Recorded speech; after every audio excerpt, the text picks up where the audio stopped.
Let's go to domestic things that you've talked about. You have questioned what happened with a couple of shootings. So first, let's talk about the shooting of Donald Trump in Butler, the assassination attempt. So that got cleaned up awfully quick by the FBI, and you said that there were some outstanding questions, and that again, well, we'll get to some of the other instances in a minute, but in that case, that folks were told not to ask so many questions. But again, I don't want to put words in your mouth. You tell me what actually happened. So what happened there? Did people ask to do further investigation, and were they shut down?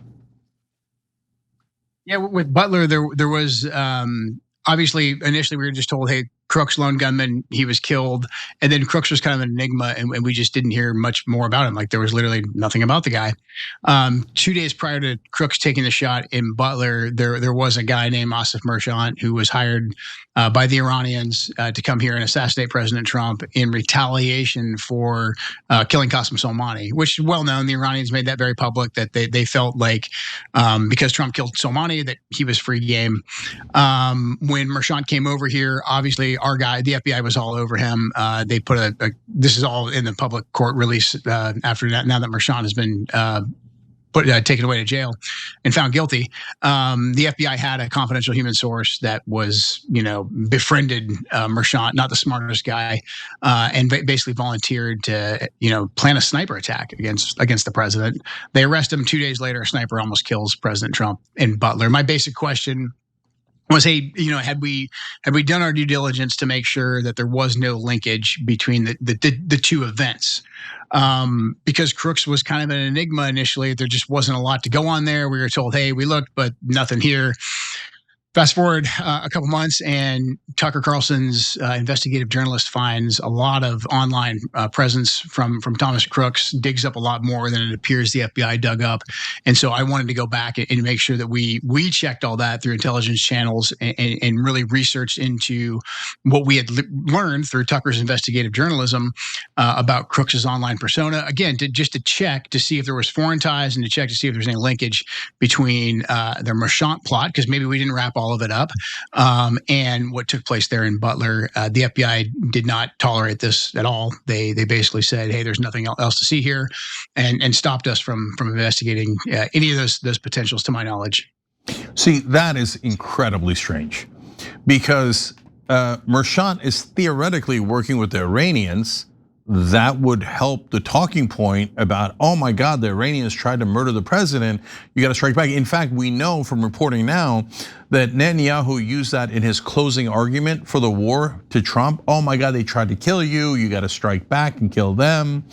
So why wouldn't we want to investigate further if he's connected to Iran? And every once in a while, people will throw that out there. By the way, just Joe, my sense of it from having read what I read that's public is that I'd be surprised if he was connected to Iran. It sounds like you're saying that he definitely was, but they say that someone reached out to him from the Iranian Revolutionary Guard. But as you pointed out, Merchant is not close to the brightest bulb there is.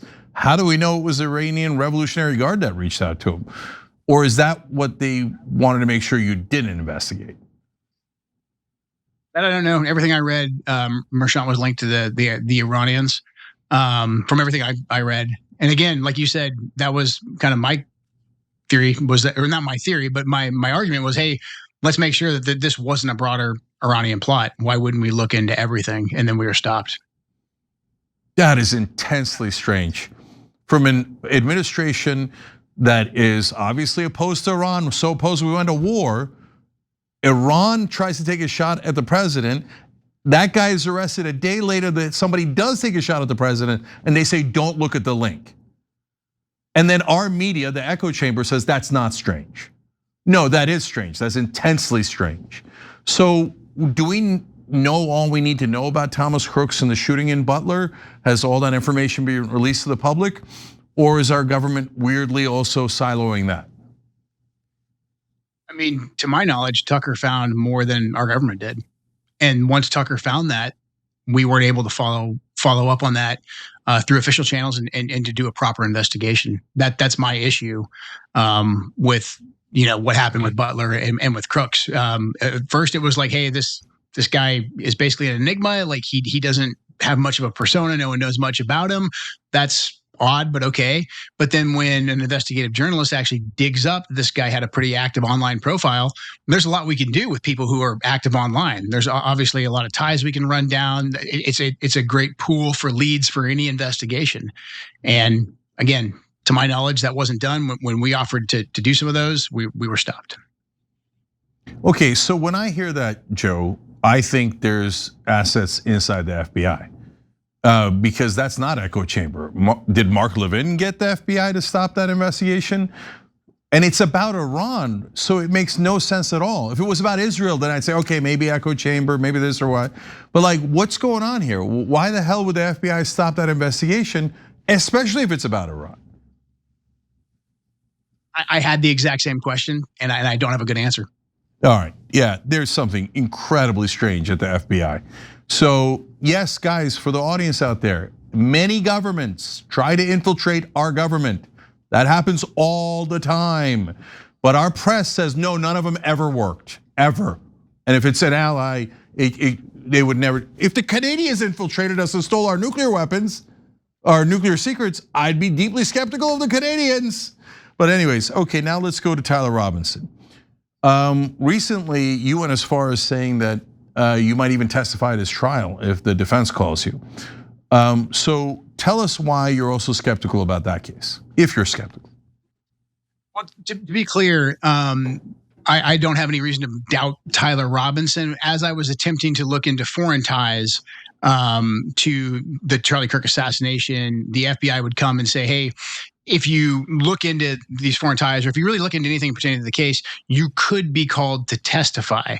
And so I always said, okay, like I want to complete the investigation. And if that means that I could be called to testify, then that's fine. I want to make sure the investigation is done properly. So there were some headlines where my words were taken out of context. And a lot of times the FBI, in order to get you to back off of something, they would say, hey, you guys don't want to be subpoenaed by the defense. And to me, that never really, I understood what they were trying to do, but it was never meaningful to me, because I said, hey, I want to do a complete investigation. If somebody wants to subpoena me later to check in on my work or to see what I found, that's fine. I think that's just, we should be open to that. My issue with the Charlie Kirk investigation is that, look, there's Tyler Robinson. His fingerprints are on the gun. It appears that there's a solid case against him. However, there was people posting online before Charlie was even killed that Charlie was going to be killed that day at that location. So there's obviously people who had prior knowledge. There is, the guy who jumped up in the crowd and immediately said, like, I'm the one who took the shot. And then later on, he said he was doing that, to create a diversion. So I've always said, hey, we have a lot of investigatory work to do here. Charlie Kirk was a national figure. He was an international figure.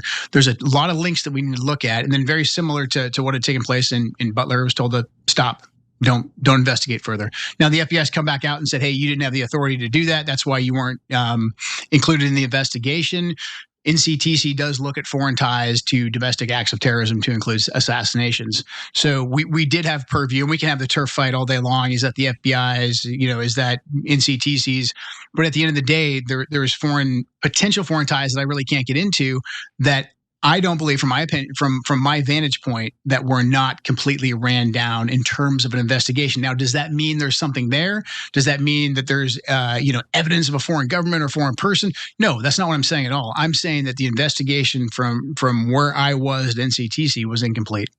Okay, so to me, the National Counterterrorism Director looking into foreign ties of a shooting of a well-known figure in America is the most logical thing I've ever heard. Okay, fine. Let's say that there's a turf war. Do we know if anyone investigated the people who posted online about knowing about Charlie Kirk's assassination before it happened? That I don't know, and I think because the online posting, there would be subpoenas of like the internet platforms, and on most of those, I think, are based in the States. So that would be the FBI. If they had any international ties, though, we would lead we would support the investigation, and in some cases lead the investigation on that. And again, I don't believe that was done. And there's other, just because of Charlie's profile, because of the crowd that day, there was other potential foreign ties that I'm aware of that, to my knowledge, were not looked into. Now, again, the FBI and the DOJ are going to come back out and say he doesn't know what he's talking about. We looked at everything. I, from my vantage point, again, I don't believe that to be the case. So, again, awfully strange. So help me understand this. The FBI says, hey, don't look into other leads, because if you do, it might jeopardize the Tyler Robinson case. You might get called by the defense, you might have to testify, there might be a subpoena. Is that standard policy that once we think we have someone that might have done it, that we just stop investigating everything else? I'm not sure if that's always been the case, but that was what I was told. And that's why my answer was always like, okay, like if you're saying that in order to continue an investigation and to do my job and to potentially get and hopefully get to the truth, that I might have to, go to court and testify and talk about what we did, I was always okay with that. And so that's not me volunteering for the defense or even the prosecution, really.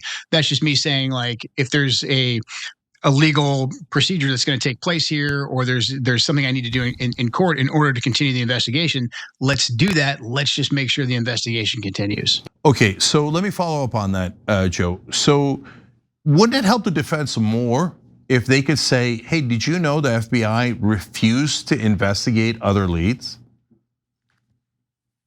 Not a defense attorney, maybe.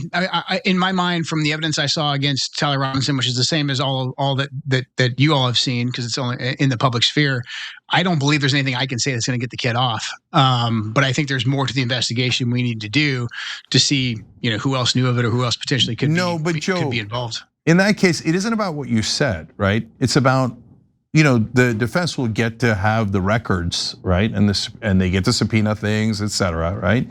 So if they find out, oh, the FBI did a thorough investigation and they eliminated everyone else, and it turns out it's Tyler Robinson, that presumably helps the prosecution and hurts the defense. If they find out the FBI decided, or Utah police or whoever's in charge decided, we're not going to investigate foreign connections, we're not going to investigate this, we're not going to investigate that, that attitude from the FBI, that policy from the FBI would hurt the prosecution far, far more. In my way of looking at it, I mean, a former lawyer, I'm not, I was a lawyer for a brief period of time, but it seems like we're, not you, but the FBI's actions are helping Tyler Robinson get off if he really was guilty. Yeah, I understand what you're saying. That makes sense to me. Again, I think all that most people want is a complete investigation and to get justice for Charlie Kirk, and that's what I want. So you also mentioned, Joe, that you were worried about some folks have gotten too close to Donald Trump. I think you talked about a law enforcement officer probably meant well, but like walked right up to Trump. There was certainly gigantic lapses by the Secret Service in Butler, Pennsylvania, when he nearly got killed. So what's going on here? So again, as an outsider, I look at that. I've got nothing invested in the system. So I think, well, maybe the Secret Service is, falling apart at the seams, incompetent, or they're rusty, and those are terrible mistakes, and they really got to tighten up and get better. Or is there some asset inside the Secret Service that we have to be concerned about? There's been multiple breaches of the president's, security perimeter. Like we saw, there was 2 different assassination attempts. There was the escalator stoppage at the UN. There was the Code Pink protesters who basically somehow got a table right next to the president and his staff. There was the police officer who came up, armed and shook the president's hand. So I think all of those things, the assassination attempts, when Charlie was killed, like in the midst of the debate about whether or not we're going to go to war with Iran, all of those could put a lot of, like, even if they're not linked, they could put a lot of pressure on the president potentially, in my opinion. Okay, so now we've established that many different governments do try to, of course, infiltrate our government, which makes sense. That's what intelligence does in a lot of ways. Some are enemies, some are allies, and certainly the ally of Israel has done it many, many times to disastrous effect. So people in the echo chamber can deny that, but they would literally be lying in that case. So then, of course, Joe, the question becomes, how do we know how infiltrated we are? How do we know who's at the FBI, who's at the CIA, who's at the Secret Service? Is there any way of knowing? I don't really know if there's any way of knowing. I just think the way that the Israeli echo chamber has been able to force us into this war with Iran, which the president basically ran against doing, tells us a lot of what we need to know. That it's much deeper than at least me in my mind. Maybe I was looking at it too simplistically before. But there's a lot more there that we should be aware of. And again, I think this is a key issue that whatever you want to call the left and the right, whatever that means nowadays, I'm not even really sure, that we can unite on and attempt to root out by being very, very judicious on who we elect and who they appoint, and looking at all their ties and looking at their relationships, and especially looking at who's donating to different political candidates. I think that's important. So I think really having the people be more engaged and more active and more vocal about the fact that we're watching and we don't want our government controlled by a foreign government. I think that's truly the only check on this. Every time you ring the bell below, an angel gets his wings. Totally not true, but it does keep you updated on our live shows.